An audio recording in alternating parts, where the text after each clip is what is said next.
Ya, kita bersua kembali dalam Selamat Pagi Malaysia. Hari ini kita nak bercakap juga tentang topik kesihatan yang cukup menarik untuk kita gambarkan bersama dengan anda, iaitu masalah klef bibir dan lelangit atau boleh dikatakan sebagai sumbing. Jadi bagaimana perawatannya ataupun rawatan rekonstruktifnya untuk memulihkan kembali situasi dan juga keadaan itu supaya tidak seperti sebelumnya. Ya, jadi bersama kami pagi ini tetamu kami Dr. Shah Jumaat Muhammad Yusof, pakar perunding pembedahan plastik dan rekonstruktif UiTM Private Specialist Center. Assalamualaikum, selamat pagi doktor.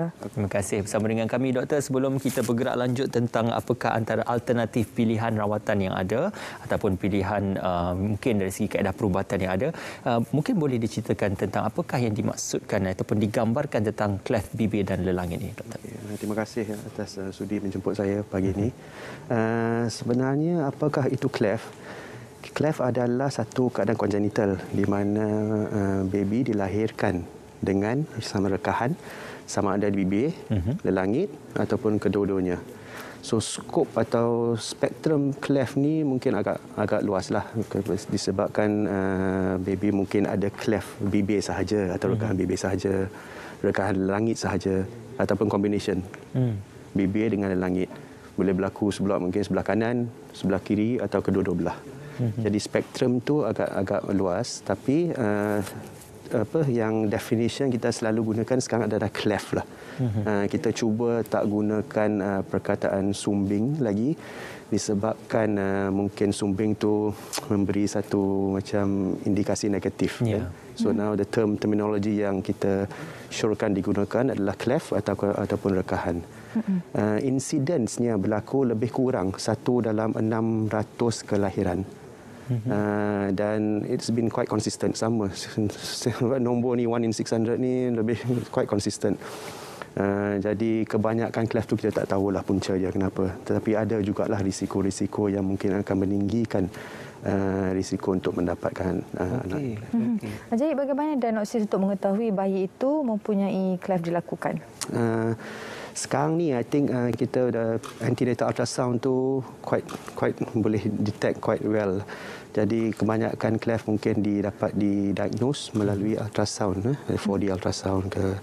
Tetapi terdapat juga kadang termiss, tak semestinya dapat tengok, dapat melihat. So ada juga yang dapat tahu bila baby dilahirkan. Jadi sama ada walaupun ultrasound ni mungkin lebih dah quite detail, tapi I think dia masih memerlukan timing kena betul kan, dan tempat tu kena betul. Walaupun saya ni bukanlah radiologist, tapi kebanyakan klef sekarang ni mungkin dapat didetect time ultrasound. Okey, dan keadaan ataupun klef ini sudah pasti memberikan kesan bukan sahaja kepada struktur muka ataupun bentuk wajah itu sendiri, tetapi juga mungkin dari segi fungsi mulut dan juga fungsi pergigian itu, dan juga mungkin fungsi pertuturan bagi seorang kanak-kanak ataupun bayi.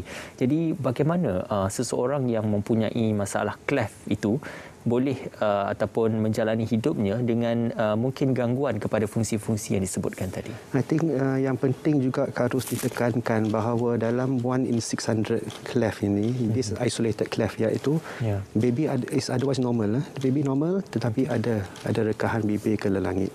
Yang tu I think yang penting lah. I think that's important.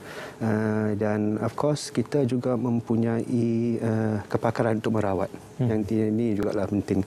Dan rawatan untuk cleft lip and palate ni adalah nombor satu, of course, tailored towards baby lah kan. Baby sama ada lekan bibir sahaja ke lelangit sahaja ke kedua-dua.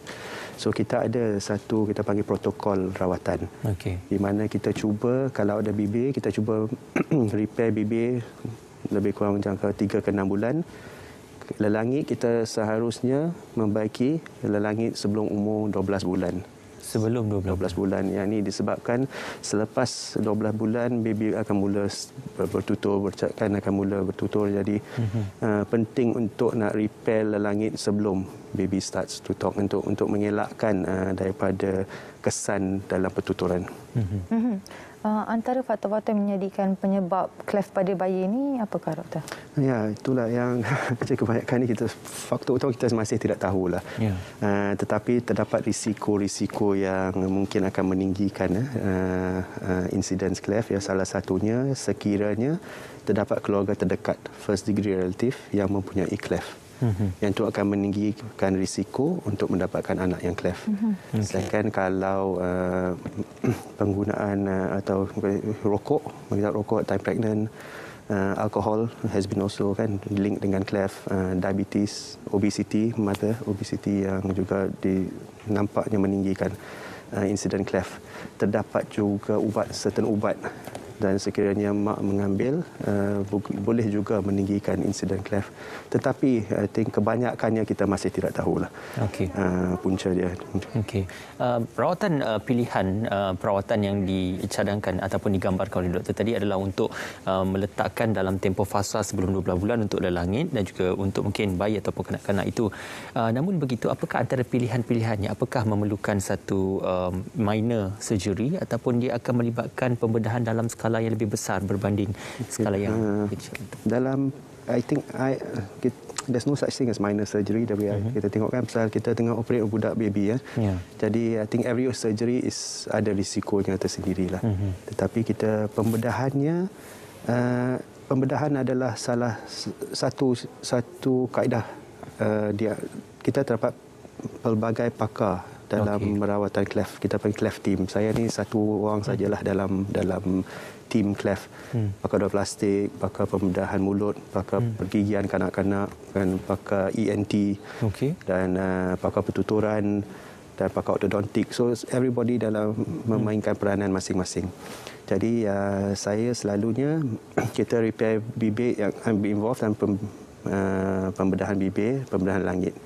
Jadi bibir itu kita cuba mencantumlah, tapi bukan saja mencantumlah, dia ada teknik, pelbagai teknik untuk cantum. Jadi I think different surgeon ada teknik yang tersendiri. Jadi the idea is kita cuba create balik kan the bibir semula lah. Dan langit, dan saya think langit tu penting jugalah, kerana langit penting untuk pertuturan kan, supaya tidak sengau. Dan jadi kita kena repair cantum balik. Bukan saja cantum balik, kita kena memanjangkan juga langit. Langit dalam cleft ni selalu pendek. Jadi kita bukan saja nak tutup lubang tu, bukan sajalah, kita kena memanjangkan dan rearrange the muscle kat kita punya langit. Pada pandangan doktor, seawal manakah kita boleh melakukan pembedahan cleft bibir ataupun cleft langit? Dalam kita punya protokol, kita repair baby time 3 ke 6 bulan. Iaitu baby time tu sepatutnya kan dah besar kan, so supaya dapat because biar bios penuh kan, jadi dia kena kuat untuk menampung mendapat bios penuh lah. Jadi kita repair bibir 3 ke 6 bulan, pembedahan bibir, pembedahan langit sebelum umur setahun.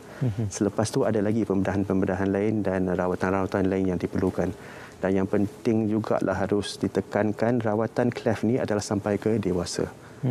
Ya, bukan sahaja kita repair lah bibir 3 bulan, langit setahun, tak ada follow up, tak. Rawatan tu sampai ke dewasa. Doktor, kalau disebutkan tadi tentang untuk mencantumkan semula ya, mungkin ruang-ruang yang ada, kita kata jedanya itu, ataupun ada ruang yang terpisah itu. Jadi itu juga melibatkan tentang satu perkara yang agak complicated ataupun yang rumit untuk mencantumkan bahagian kulit dan juga permukaan sedikit daging itu ya. Jadi bagaimana proses itu dilakukan dalam memastikan supaya ia tidak memberi kesan mudarat yang lebih banyak kepada tumbesaran bayi itu, khususnya dari struktur muka dan juga struktur mulut serta wajah? Ya, soalan yang baguslah. Di mana memang dalam cleft, sekiranya kita membedah bahagian langit, memang terdapat risiko untuk penumbuhan midface mungkin terjejas, mungkin ada risiko ya. Tetapi sekiranya kita tidak operate, I think fungsi pertuturan akan memang terjejas. Yang ni kalau kita untuk langit. Jadi kita is a balance kan, sama ada tak repair, tak pertuturan terjejas. Kalau repair, mungkin risiko untuk midface tu mungkin tak tumbuh. Tetapi kita ada, kalau yang paling penting is still pertuturan lah. Dan kita dapat membuat pembedahan kalau sekiranya kita punya midface ni tidak tumbuh atau sepenuhnya, kita ada pembedahan yang boleh membetulkannya. Kita buat tu time dewasa.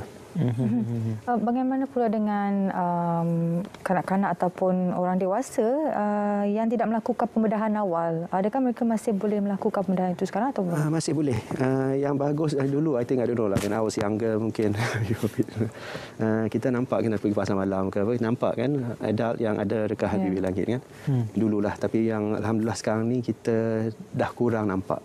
Yang I think yang ni menunjukkan yang mungkin kepakaran itu dah ada. Dan baby-baby yang ada cleft memang mendapat rawatan lah sebelum dewasa. Tapi sekiranya masih terdapat siapa yang masih tidak mendapat rawatan, masih boleh menerima rawatan di hospital-hospital yang I think salah satu orang tanya mungkin macam mana nak dapat akses ke rawatan ini ya. Kebanyakan hospital dah ada, hospital besar tu memang dah ada kepakaran ni. Kalau tak ada pun mereka tahu nak rujuk ke mana. Jadi yang paling senang boleh pergi ke klinik kesihatan ataupun GP yang paling dekat, yang boleh minta lah surat rujukan ke pasukan tim cleft yang terdekat. Cuma ni doktor, apabila kita hubung kaitkan dengan corak pertuturan ya, seperti yang disebutkan tadi, mereka mempunyai masalah cleft ataupun istilah sumbing ini mungkin mempunyai pertuturan yang agak sengau sedikit kedengarannya. Jadi perkara itu juga mungkin melibatkan kepada bahagian-bahagian dalaman mulut.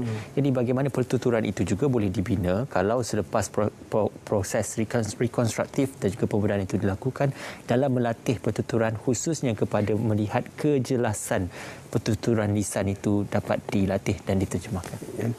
Yang tu yang kita cuba nak, kalau boleh kita operate time 12 bulan supaya bila baby dah mula nak start nak kan betul langit dah repair.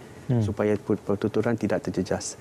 Tetapi sekiranya pembedahan langit sama dilambatkan ataupun mungkin tak dapat, sekiranya tidak mendapat rawatan pembedahan langit, memang boleh mengakibatkan sengau lah kan, baby akan sengau satu, dan sekiranya kita repair lambat mungkin nak dapat balik tu lebih susah. Tapi kita ada pakar pertuturan yang boleh cuba melatih pasien-pasien yang cleft ni untuk cuba mendapat semulalah pertuturan yang sesempurna mungkin lah. Tetapi yang penting tu kalau lambat nak dapat balik pertuturan normal tu is difficult lah. That's why kita cuba emphasize kita kena cuba nak operate betulkan langit sebelum umur 12 bulan.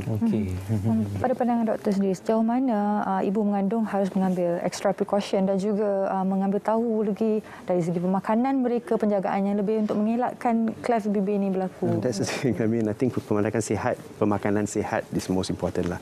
Masih kita tak tahu lagi kan punca kenapa that trigger cleft. Kebanyakan cleft yang ada kita tak tahu puncanya. Yang risiko yang saya cakapkan tadi memang boleh meninggikan insiden iaitu kalau family history, certain medication tu memang ada, dan tu you can discuss dengan obstetrician masing-masing lah. Tapi kebanyakan ubat yang ambil time pregnant yang normal tu that does not cause cleft lah. Obesity juga menjadi punca juga sebenarnya. Salah satu punca, walaupun tak sebenarnya 100%, bukan all obese patient 100% dapat cleft, tak lah, tapi mungkin meninggikan risiko. Tapi yang penting kebanyakan cleft masih kita tak tahu punca. Itu yang there's 1 in 600 orang kan, 1 in 600 live birth ni kan, kebanyakannya masih tidak ada risiko tu boleh terjadi pada mana-mana saja, kita tidak tahu ya. Doktor, dengan kemajuan teknologi pembedahan kosmetik ketika ini, mungkin untuk mendapatkan ialah struktur wajah yang diingini ataupun dari segi kosmetiknya di luaran yang diingini itu menjadi lebih mudah berbanding sebelumnya. Apakah kemajuan teknologi pembedahan perawatan kosmetik, pembedahan kosmetik itu juga turut menyumbang kepada program rekonstruktif dan juga program seperti ini untuk mendapatkan taraf hidup ataupun nilai hidup yang lebih baik buat mereka yang mengalami masalah cleft ini? Pembedahan kosmetik yang ni, maybe this is not considered cosmetic pasal memang congenital, is a reconstructive work lah. Tapi rekonstruktif dan kosmetik ni memang ada pertalian yang dekat kan. A lot of cosmetic punya prosedur kita belajar semasa kita buat reconstructive work. That's how kita belajar, prinsipalnya lebih kurang sama. Jadi I think kita harus stress yang kepakaran itu kita dah ada. Maybe dalam 1980s kan, kita masih memerlukan kepakaran daripada luar. Dia datang ke Malaysia untuk membuat pembedahan cleft. Jadi sekarang ni alhamdulillah lah, kita dah ada kepakaran dalam negara yang dapat merawat cleft sepenuhnya sampai ke the full spectrum of cleft. Itu yang pentinglah kan. Dan rawatan selain daripada kepakaran, kita juga because cleft ni kalau ada, kita tengok stigma, dia ada stigma kan cleft, unfortunately kan. Kita tengok parut dia, kita tengok kan kadang hidung dia mungkin bit press down kan. Kita adalah teknik, because selagi the last operation kita buat maybe time 18 tahun, time dewasa tu, kita boleh cuba membaiki hidung, membaiki bibir sekiranya perlu. Jadi kepakaran tu memang dah ada lah, itu yang penting lah. Dengan dunia teknologi perubatan ini, tapi masih ada lagi beberapa yang tidak mahu melakukan pembedahan kepada bayi mereka yang punya cleft. Dan ini memberi kesan psikologi kepada anak mereka jika mereka meningkat dewasa. Pandangan doktor tentang perkara ini? Betul, I think that's a very penting lah aspek tu. Alhamdulillah, I think sekarang ni kita kebanyakan ibu bapa memang akan mendapat rawatan untuk anak lah. I think dulu yang kita kata, oh ini kita tak boleh nak menukar bentuk. I think that konsep tu I think dah kurang, alhamdulillah. Tapi kesan psikologi ni penting. Kan I think yang ni lah, I think psikologi kepada anak pesakit cleft sendiri serta ibu bapa dan penjaga kan.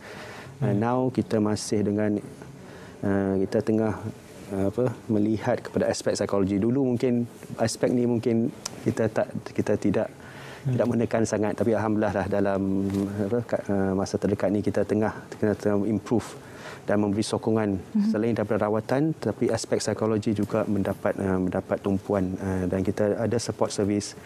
Pelbagai NGO juga ada untuk memberi support kepada penjaga lah, terutamanya kan initially penjaga dan parents kepada baby yang cleft. Mungkin saya harus katakan kat sini macam Kelapam, iaitu Persatuan Cleft Lip Association Malaysia, CLAPAM Kelapam. Mereka membuat mereka ada websitenya sendiri, banyak a lot of details ke dalam website. Mereka ada detail, you can contact them, they'll give you a lot of support. Dalam menempuh cleft ni. Ya, Doktor, alang-alang Doktor sudah pun berada di slot kami ataupun berada dalam perbincangan ini, berkepakaran ataupun berada dalam bidang pembedahan plastik dan rekonstruktif. Kita sedia maklum mungkin sedikit masalah minor, kecacatan ataupun problems kepada tubuh badan, wajah ataupun mana-mana bahagian badan itu mungkin boleh berlaku secara semula jadi ataupun mungkin boleh berlaku disebabkan kemalangan, bencana dan sebagainya. Jadi apakah mungkin kita boleh mengembalikan kepada keadaan seperti status quo ataupun asalnya, dan dalam perihal kepakaran ini berapa peratus pakar-pakar boleh mengembalikan sebarang kecacatan ataupun kecederaan itu kepada bentuk asal seseorang pesakit? I think kita masih lagi jauh daripada nak achieve 100% lah. Dan setiap insiden lain sikit kan, kecederaan, kecacatan is different. So nak kata nak dapat 100% back to normal difficult, susah, memang susah. Disebabkan kita sembuh dengan parut. Kan? We heal by scarring. And apa kita buat pun memang ada parut.